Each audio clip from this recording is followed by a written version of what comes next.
시청자 여러분 안녕하십니까? BOA 모닝뉴스 시작합니다.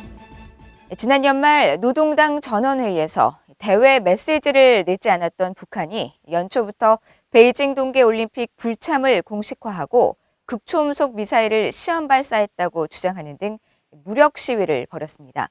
전문가들은 북한이 새해에도 대화 거부 행보를 보이고 있다면서 종전선언 등 한국 정부가 추진하는 대북 정책에 회의적인 전망을 내놨습니다. 첫 소식 조상진 기자가 보도합니다. 한국 정부 산하 국책연구기관인 통일연구원 박형중 선임연구위원은 북한이 최근 당 전원회의에서 대미, 대남 정책 방향이나 별도의 대외 메시지를 포함시키지 않은 것에 주목했습니다. 박 선임연구위원은 북한이 다음 달 초 개최되는 베이징 동계올림픽 불참을 공식화하고 같은 날 극초음속 미사일이라고 주장한 탄도미사일을 발사하는 등 연초 일련의 행동으로 볼 때 한층 폐쇄적인 방향으로 대외 정책을 운용할 가능성이 크다고 분석했습니다. 북한이 현재 대외 관계라고 하는 거는 별로 할 그 여유나 생각이나 의지가 없는 것 같아요. 국방력 강화는 대외 관계에 상관없이 계속적으로 추진하는 정책이기 때문에, 그리고 시간표가 있을 거기 때문에 거기에 맞춰가지고 행동은 하는데 그 문제를 가지고 크게 어떤 돌파구를 찾는다거나 하는 건 아닌 것 같고, 대남 관계나 또는 뭐 올림픽 불참이라든지 하는 것도 보면은 일단 수동적이고 위축적인 자세, 방어적인 자세를 보인다고 생각이 됩니다. 한국국가전략연구원의 문성묵 통일전략센터장은 북한의 연초 이 같은 행보들은 적극적으로 종전선언을 추진하고 있는 임기 말 문재인 정부를 더 난감한 상황에 놓이게 했다고 지적했습니다. 북한이 종전선언 협의할 의지가 있다면 미사일을 쏘거나 그런 행동을 보이지 않겠죠. 그리고 탈북민 넘어간 거에 대해서 북한의 조치 이런 걸 요구했을 때 아무런 반응을 안 보이고 있단 말이죠. 결국은 지금 문재인 정부와는 더 이상 대화할 여지가 없다라고 하는 것을 간접적으로 보여준 그런 일련의 행동이 아닌가 하는 생각이 들어요. 박원군 이화여대 북한학과 교수는 북한이 당 전원회의에서 대미 대남 정책을 언급하지 않았지만 미국이나 한국이 수용할 수 없는 전제 조건을 유지하며 군사력 강화를 지속한다는 기존 노선을 고수하겠다는 의지를 최근의 행동들로 보여줬다고 평가했습니다. 현재 코로나 상황에서는 미국과의 대화가 재개된다 하더라도 대화 자체가 물리적으로 쉽지 않을 뿐더러 대화를 통해서 북한이 원하는 제재 일부 해제를 받더라도 정상적인 경제활동을 할 수 있는 것이 아니니까, 그러니까 지금 이 시점에서는 그런 대화에 대한 가능성을 열기보다는 핵 능력을 고도화, 다정화, 대령화하는 것이 더 훨씬 유리하다라는 판단으로 가고 있겠죠. 근데 그것이 상당 기간 지속될 가능성은 있다라는 생각입니다. 통일연구원 조한범 선임연구위원도 핵과 미사일 개발에 따른 국제사회의 대북 제재와 신종 코로나 바이러스 등으로 내부 어려움을 겪고 있는 상황을 고려할 때 북한은 여전히 대화의 필요성을 크게 느끼고 있을 것이라고 지적했습니다. 그러나 한국 문재인 정부가 적극 추진하는 종전선언은 미북 간 입장차가 큰 데다 중국의 개입 움직임까지 더해지면서 현실성이 크게 떨어지고 있다면서 북한과의 대화 재개 노력은 당분간 진전을 보기 어려울 것으로 전망했습니다. BOA 뉴스 조상진입니다. 북한이 지난 5일 발사한 탄도미사일은 극초음속 미사일이 아니라는 분석이 이어지고 있지만 북한이 극초음속 미사일 개발을 추진하고 있는 만큼 이를 방어하기 위해서는 무엇보다도 초기 탐지 능력과 또 격추할 수 있는 요격 미사일 역량도 키워야 한다고 미국 내 전문가들이 지적했습니다. 박동정 기자의 보도입니다. 미국 군사안보 전문가인 브루스 베넷 랜드 연구소 선임 연구원은 북한이 최근 발사한 발사체를 극초음속 미사일로 인정하지 않는다고 밝혔습니다. 하지만 이 같은 극초음속 미사일 방어를 위해서는 저고도에서 날아오는 미사일을 탐지할 수 있는 레이더와 이를 격추할 수 있는 향상된 요격기가 필요하다고 지적했습니다. 극초음속 미사일은 포물선 궤도를 그리며 목표를 향하는 탄도미사일과는 달리 원하는 방향으로 비행할 수 있는 무기이기 때문에 탐지하기가 그만큼 어렵다는 겁니다. You know, if a Scud-C goes up to 100 kilometers, sure, most radars are going to see it. It's easy to detect. But a hypersonic missile might be flying at 10 kilometers. And if it's flying that low, then it's much harder to see. The problem being the curvature of the Earth. Your radars don't see all the way around the curvature of the Earth. They're limited with what they can see. 베넷 선임 연구원은 그러면서 낮은 고도로 날아가는 미사일을 탐지할 수 있는 호라이존 레이더나 항공기 기반 레이더 개발과 함께 마하 5 이상 속도 활강 등 변칙 이동을 하는 극초음속 미사일을 요격할 차세대 요격기 개발이 필요하다고 밝혔습니다. 안티판다 카네기 국제평화재단 선임연구원 역시 북한이 최근 발사한 발사체는 기동탄두 재진입체에 더 가깝다고 지적하면서도 극초음속 미사일을 추적하고 감시할 수 있는 시스템과 정밀 타격 요격 미사일의 중요성을 강조했습니다. THAAD is capable of intercepting missiles both inside the atmosphere, starting at 50 kilometers altitude, all the way up to 150 kilometers altitude. But if hypersonic weapons glide below 50 kilometers, THAAD can't intercept them. 이안 윌리엄스 전략국제문제연구소 CSIS의 미사일 방어 프로젝트 부국장은 북한이 극초음속 미사일을 발사하기 전에 이를 막는 방법으로 이른바 발사 왼편 전략을 강조했습니다. Well, you know, there's a spectrum of counters. You know, and it starts with activities to interfere with the production of the missiles. You know, undermining the manufacture of it. Introducing those kinds of activities. Sabotage and things like that. We call kind of left of launch. 윌리엄스 부국장은 그러면서 발사 왼편 전략과 함께 북한의 미사일 발사 전 무력화를 위한 공세적 타격 능력이 중요하다고 밝혔습니다. BOE 뉴스 박동정입니다. 북한이 지난 5일 한국 동해상으로 탄도미사일을 발사하기 전에 사전 통보 의무를 지키지 않았다고 국제해사기구 IMO가 밝혔습니다.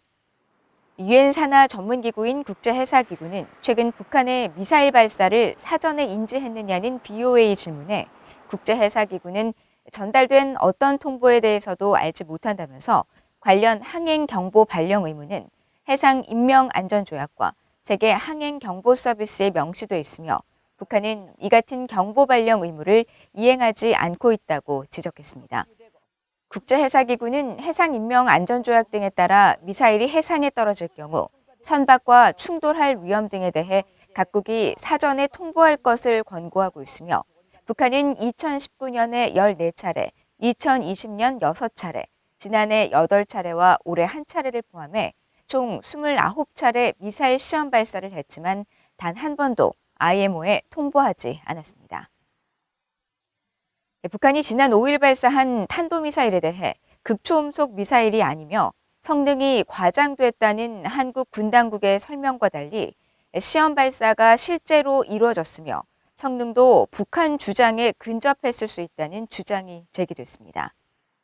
장영근 한국항공대 교수는 9일 북한 극초음속 활공비행체 시험 발사 분석 보고서를 통해 모의 시험 결과 해당 미사일이 북한이 주장한 만큼의 성능을 보일 가능성을 확인했으며 지난해 9월 발사한 극초음속 미사일 화성 8형과 다른 형태의 발사체 시험을 통해 공기역학과 유도 제어, 내열 성능 등을 검증한 것으로 보인다고 밝혔다고 연합뉴스 등 한국 언론들이 전했습니다. 보고서는 그러면서 한국 군 당국이 과장됐다고 발표한 북한의 측면 기동 주장에 대해서도 소형 추진 시스템을 장착하면 이론적으로 충분히 가능하다는 결론을 얻었다면서 한국군의 발표대로 통상적인 탄도미사일이고 국내 미사일 방어 체계로 충분히 요격 가능하다면 왜 발사 당일 탐지된 비행 궤적 자료를 발표하지 못했는지 의문이라고 지적했습니다. 앞서 한국 군 당국은 지난 7일 배포한 설명 자료를 통해 북한이 5일 발사한 미사일이 북한의 주장대로 극초음속 미사일은 아니며 그 성능이 과장된 형태의 통상적 탄도미사일 가능성이 크다고 밝혔습니다. 북한 정권을 대신해 불법 거래와 자금 세탁에 관여한 4개 기업의 자금 237만 달러가 미국 정부에 최종 몰수됐습니다. 최근 북한의 불법 행위를 겨냥한 법원의 판결이 잇따르는 가운데 지난 6개월 사이 미국 법원의 대북 제재 관련 몰수 결정은 이번이 세 번째입니다. 함지하 기자의 보도입니다. 워싱턴 DC 연방법원이 대북 제재 위반 기업 4곳의 자금에 대해 최종 몰수를 허가했습니다. 지난 6일 공개된 연방법원 명령문에 따르면 재판부는 이름이 공개되지 않은 회사 1의 자금 182만 7천 달러와 회사 2의 8만 8천 달러, 회사 3과 회사 4의 자금 45만 6천 달러에 대한 미국 정부의 몰수를 명령한다며 미국 연방검찰에 승소 판결을 내렸습니다. 앞서 워싱턴 DC 연방검찰은 지난 2020년 7월 이들 자금 237만 달러에 대해 민사 몰수 소송을 제기한 바 있습니다. 이들 기업들은 미국 재무부의 제재 대상인 싱가포르의 벨머 매니지먼트와 중국의 단둥 지청 금속회사, 북한의 대외무역은행의 위장 지점들과 미국 달러로 거래를 한 정황이 확인됐다는 게 검찰의 판단이었습니다. 검찰은 또 회사 1과 회사 2의 경우 북한 군부 아래 정찰총국의 관리와 지시, 지도로 운영됐다면서 사실상 북한 정권의 위장 회사라는 점도 소장에 명시했습니다.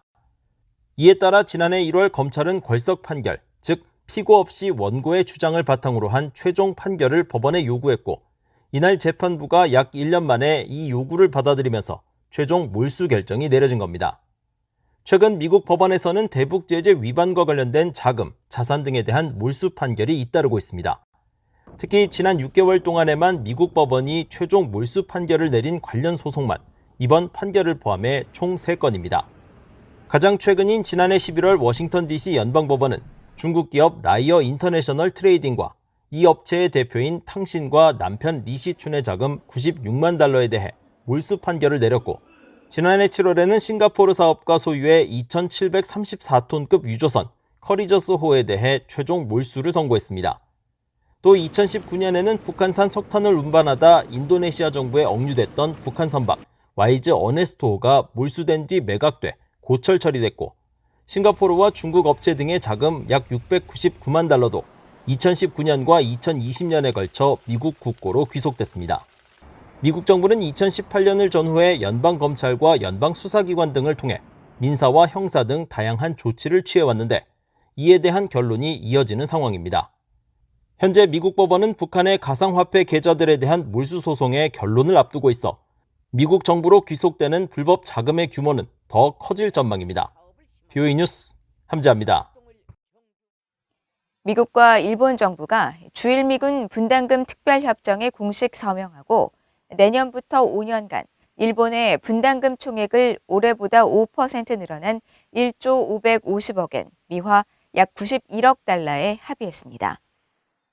레이몬드 그린 주일 미국 대사대리와 하야시 요시마사 일본 외무상이 지난 7일 미일 외교안보 2+2 회의 후 서명한 협정문에는 향후 5년 동안 주일미군 관련 종사자와 노동자 임금을 비롯해 장비 유지와 정비비, 훈련 비용 등 재반 비용 부담을 포함해 한 해 분담금이 올해보다 5% 늘어난 2,110억 엔에 이르는 것으로 돼 있습니다.